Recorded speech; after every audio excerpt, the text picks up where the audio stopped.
The river had swollen beyond its usual banks, a swollen ribbon of churning water cutting through the savanna.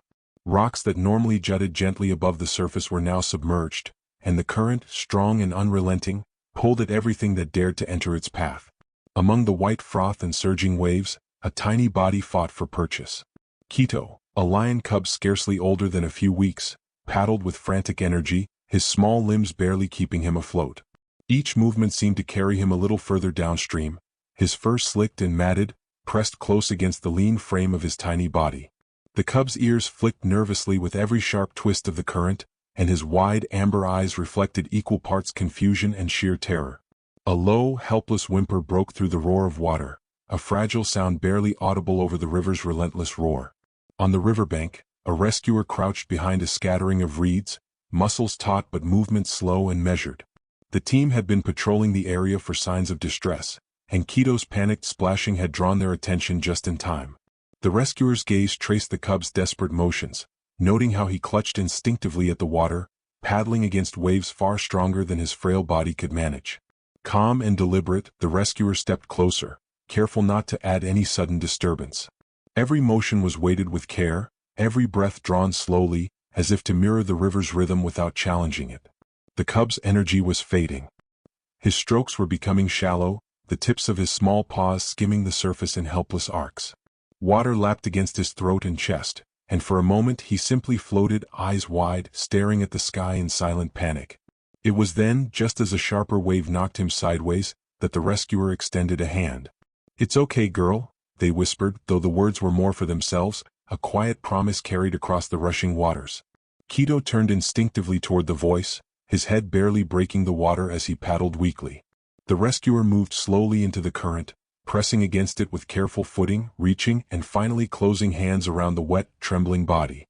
The cub's small frame shook with exhaustion and fear, little paws clutching the rescuer's arm as if recognizing the difference between danger and safety. Water streamed from his fur, and the river continued its tireless flow, but now Quito was no longer at its mercy. Every muscle in his tiny body relaxed fractionally against the firm hold, a flicker of trust forming in the golden eyes still wide with lingering confusion. The reeds swayed in the gentle breeze, and somewhere upstream, a bird cried, oblivious to the drama unfolding in the river's grip. Slowly, step by careful step, the rescuer moved back to the riverbank, the cub cradled protectively against their chest. Quito's fur pressed damply against warm clothing, tiny claws clutching without force, and as he was lifted above the raging current, his body finally allowed a sigh of relief to pass. For a moment, all was still between the river's roar and the cub's gentle tremors. The world seemed to hold its breath, suspended in the quiet understanding that survival, fragile and immediate, had been claimed once more. The rescuer carried Quito through the last stretch of the riverbank, moving carefully over soft mud and tangled reeds until the sound of rushing water softened behind them. At last they reached a dry clearing, a small patch of golden grass edged with acacia trees. Quito's tiny body trembled, not only from cold but from the lingering shock of the river's fury. He pressed against the rescuer's chest for a moment, little paws clutching at the damp fabric, seeking warmth and reassurance in the quiet, steady heartbeat beneath. The breeze rustled softly through the tall grass, carrying the scents of earth and leaves, scents that were unfamiliar yet not threatening. Once the rescuer gently set him down, Quito shook violently, a spray of water glinting in the weak sunlight. His fur puffed out as he shivered, trying to reclaim warmth and a sense of control over his small, soaked body. Slowly he took tentative steps, the claws of his tiny paws sinking slightly into the soft soil. His head lowered, nose twitching constantly, ears flicking as he absorbed every new sound, the distant rustle of branches, the occasional bird call, the whisper of insects hidden in the grass. Each movement was careful, deliberate, as though measuring safety in every inch of the clearing. The rescuer crouched a few feet away, moving deliberately slow, hands resting on their knees, eyes tracking the cub without interference. Occasionally, a soft murmur of encouragement passed between them, barely audible. "You're almost there." Quito's eyes flicked toward the voice, golden and uncertain, then back to the ground. His movements were exploratory but cautious, sniffing tufts of grass, pressing a small paw into the dirt, then retreating at the snap of a twig beneath his weight. There was curiosity in his gestures, but it was tempered by instinct, the ingrained caution of a creature who had felt the full force of danger moments before. As minutes passed, Keto's steps grew a fraction bolder. He circled the clearing, weaving between patches of grass, brushing past small stones and fallen leaves. His tiny body shook intermittently, but each shiver seemed to carry less of fear and more of recovery. When he paused, he would sit, tail curled around his paws, and study the world with wide, cautious eyes. The sun broke through a thin layer of clouds, warming the grass and casting gentle shadows, and the cub pressed his nose into the soil, sniffing deeply, marking the space with quiet confidence. Occasionally, Keto would glance back at the rescuer, a tentative acknowledgement, before turning again to explore the new space. There was no rush, no urgency, only the patient rhythm of observation and discovery. The clearing seemed vast to his tiny frame, yet every cautious step was a step toward understanding, toward the fragile trust beginning to root itself. The rescuer remained still, their calm presence a silent promise of safety, the quiet heartbeat beneath the cub's paws a steady reminder that danger had not followed them here. As the sun shifted higher, light dappled the grass, and Keto's exploration grew slower, more deliberate, a tentative confidence forming in his movements. The clearing, once foreign and daunting, became a measured terrain of scent, texture, and sound. And in the hush of wind through leaves, the fragile beginnings of trust unfurled, gentle and unspoken, between a small cub and the steady, careful human who had saved him. As Keto explored the clearing with hesitant curiosity, the rescuer noticed a subtle, troubling shift in his movements. Each time he stepped onto uneven ground, his right hind leg faltered, dragging slightly against the earth. The paw trembled with the effort, and his small body sagged for a moment before he forced himself forward again. The cub's fur, already damp from the river, now bore a faint streak of reddish moisture along his flank, a thin patch that hinted at a deeper injury. He did not vocalize pain, only moved slower, more cautiously, as if gauging the limits of his strength with every step. The rescuer crouched closer, careful not to startle him, observing each hesitant stride with measured attention. Keto sniffed at the grass, pressed his nose against smooth stones, and nudged at fallen leaves, but every movement was weighted by the subtle ache in his leg. The cub's golden eyes were wide and alert, darting from tree trunk to sky, watching for any perceived threat. He occasionally shook his head, ears twitching as though to shake off the discomfort, but the limp persisted, and the thin streak of blood remained a quiet, insistent reminder of his vulnerability.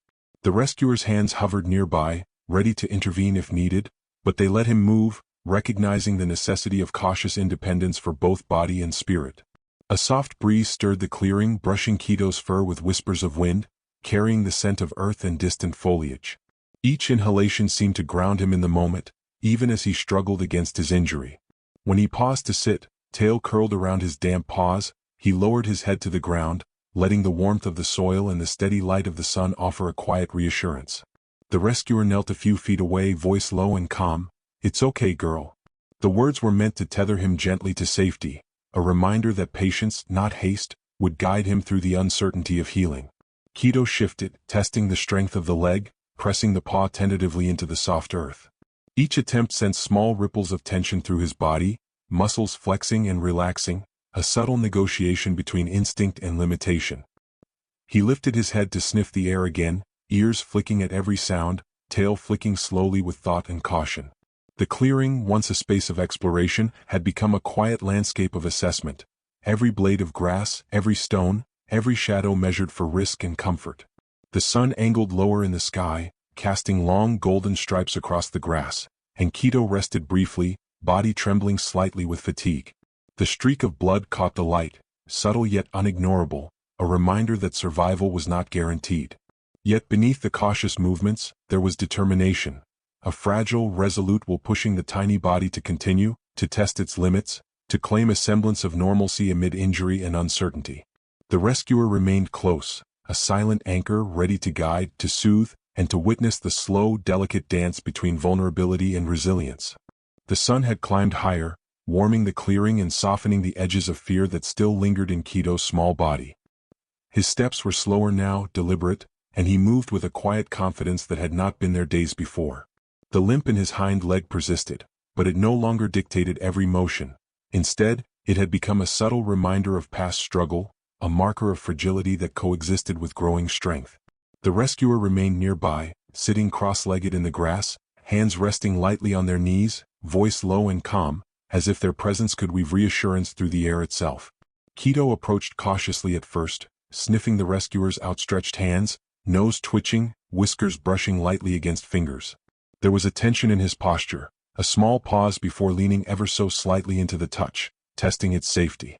Each gentle nudge, each tilt of his head, spoke volumes, an unspoken dialogue of trust being forged through careful observation and slow, patient interaction.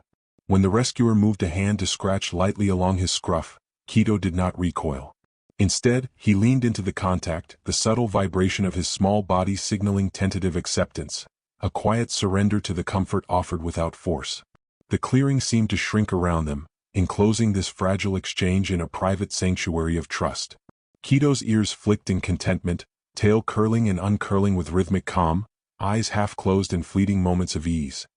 He followed the rescuer slowly as they shifted position, patting softly over the golden grass, pausing frequently to glance back with wide, alert eyes that reflected both curiosity and cautious confidence. Every small movement, pressing his head against a hand, stepping closer to smell, pawing gently at the fabric of clothing, was a thread weaving the bond tighter, unspoken yet profound. At one point, the rescuer knelt fully and extended arms carefully, allowing Kido to approach without pressure. The cub hesitated, sniffing the air, then slowly pressed his damp cheek into the crook of a bent elbow, leaning with a trust that felt monumental in its quietness. "You're safe now," the rescuer murmured, a soft acknowledgement that mirrored the bond forming in the shared space. Kido remained still, letting himself be handled, paws splayed lightly against warm skin, head resting, breathing steadying, a delicate breakthrough in the understanding between human and animal. Minutes stretched into an unhurried rhythm, each gentle touch, each tentative gesture reinforcing the fragile connection. Kido explored a little more, then returned to press against the rescuer's side, comfortable and unafraid. The sun glinted off golden fur, and the breeze carried soft scents of grass, earth, and acacia, filling the clearing with a gentle serenity. There was no rush, no grand revelation, only quiet presence, patience, and the tender flowering of trust. In this moment, Kido's small body, once trembling with fear, moved freely, guided by instinct and newfound security, a silent promise that connection, when nurtured carefully, could overcome even the deepest apprehension. The bond had shifted imperceptibly but irrevocably. A subtle leaning, a gentle nudge, a soft follow had transformed into quiet companionship, the kind built not on words, but on patience, understanding, and the shared rhythm of trust finally earned.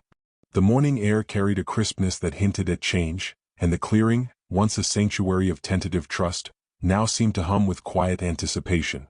Kido moved with a grace that had been absent weeks before, small paws patting firmly against the earth, hind legs steady enough to carry him without hesitation. Every step held the confidence of a body strengthened by care, yet tempered by the memory of struggle. The rescuer remained at the edge of the clearing, their posture relaxed, eyes following each measured movement, hands resting lightly on knees, offering presence without intrusion. Kido paused, nose lifting to the wind, whiskers twitching as he tasted the forest beyond the grass. He sniffed at the edges of the clearing, ears flicking, muscles coiled with the delicate tension of anticipation. Slowly he moved forward, pawing through dry leaves and pressed grass, tail sweeping in a subtle rhythm, a small exploration of the terrain that was no longer foreign but familiar enough to invite curiosity without fear. The rescuer watched silently, sensing the moment's significance, aware that weeks of patient care had led to this quiet transition from dependency to independence. After a careful step into the fringe of the trees, Kido paused again.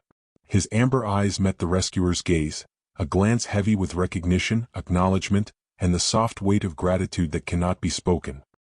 He lifted his head slightly, ears angled toward the familiar voice and presence that had guided him through fear, injury, and uncertainty. The rescuer remained still, breath even, voice quiet. "Go on, little one." The words were barely a whisper, carried gently across the distance, an affirmation rather than instruction, a quiet letting go. With a final glance over his shoulder, Kido moved into the undergrowth, cautious at first, then with a growing confidence, limbs flexing and tail swishing in a fluid rhythm. He paused briefly where the sunlight filtered through the canopy, sniffing the earth, ears twitching at distant bird calls and the rustle of leaves, absorbing the forest symphony. Each movement was deliberate, balanced between curiosity and the instinctive caution of a young predator newly attuned to its surroundings. The clearing behind him remained still, golden light casting long shadows, the breeze carrying faint scents of grass, earth, and his own small trail, a silent echo of his journey from fragility to strength. The rescuer stepped back, letting the forest claim him without interference. Kido disappeared into the trees, soft paw falls absorbed by the undergrowth, leaving only a gentle rustle and the quiet imprint of tiny claws on the earth. A bird called from above, and the leaves whispered in the wind, filling the clearing with a serenity that spoke of closure. For a moment the space seemed suspended, a bridge between care and freedom, between human touch and the wild independence that Kido had earned. The sunlight shifted, illuminating patches of grass still damp from morning dew, and the clearing exhaled a gentle calm. Somewhere deep within the forest, a movement flickered, a small golden shape blending seamlessly with its surroundings, alive with strength, curiosity, and a quiet assurance. Kido had returned to the wild, and in that stillness, the bond between human and animal remained unspoken yet indelible, a fleeting yet permanent imprint of patience, trust, and gentle guidance. The forest breathed around him, and with each step deeper into the trees, the cub carried the quiet weight of gratitude, and the enduring promise of life reclaimed.